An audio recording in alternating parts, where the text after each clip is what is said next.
बड़ी कार्रवाई करते हुए ट्रेन में फर्जी टीटी बनकर यात्रियों से ठगी करने वाले एक शख्स को गिरफ्तार किया है। फर्जी टीटी को एसवीटी के हापा सुपरफास्ट एक्सप्रेस में चेकिंग के दौरान गिरफ्तार किया गया है।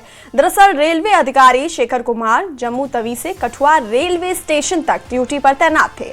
जब ट्रेन सांबा रेलवे स्टेशन के पास पहुंची तो उन्होंने एक व्यक्ति को टीटी के वर्दी में यात्रियों की जांच करते हुए देखा।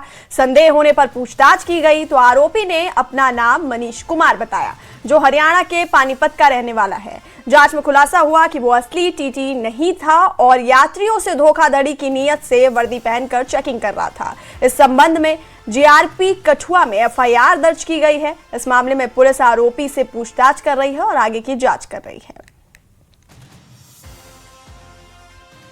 सूचित कर दिया है जी, और बाकी आगे का मसला वही बता पाएंगे।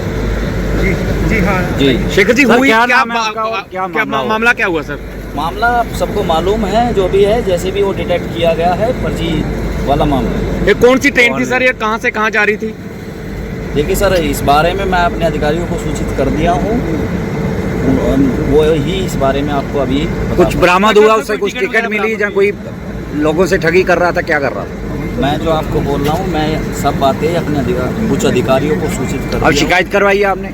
शिकायत दर्ज करवाई है? शिकायत तो उसी बेस पे हुई है ना जी, तो जो मैं उनको सूचित कर दिया हूँ अपने उच्च अधिकारियों को, बाकी वही लोग बताएंगे। इस समय की बड़ी खबर कठुआ रेलवे स्टेशन से निकलकर सामने आ रही। यहाँ पर एक फर्जी टीटी को हिरासत में लिया गया। जी, आपको बता दें कि यहाँ पर जम्मू से निकली मां वैष्णो देवी हापा एक्सप्रेस पे एक नकली जो टीटी है, फर्जी टीटी सवार होता है और वो जो ट्रेन में यात्री सवार थे उनसे कहीं ना कहीं टिकट जांच रहा था। इसी दौरान वहां जो टीटी है उच्च अधिकारी वहां पर पहुंचते हैं और मामले को संज्ञान लेते हुए वो कठुआ जीआरपी स्टेशन पे यहाँ पर जो रिपोर्ट दर्ज करवाते हैं, यहाँ पर शिकायत दर्ज करवाते हैं, जिसके बाद जीआरपी पुलिस ने हरकत में आते हुए उस मनीष कुमार, जो कि पानीपत का रहने वाला है, उस फर्जी टीटी को हिरासत में ले लिया है। वही बता दें तो अब पुलिस जो है वो मामले की जांच में जुटी हुई है कि आखिर जो मनीष कुमार है वो कितने लंबे समय से इस तरह से ट्रेन में फर्जीवाड़ा कर रहा था।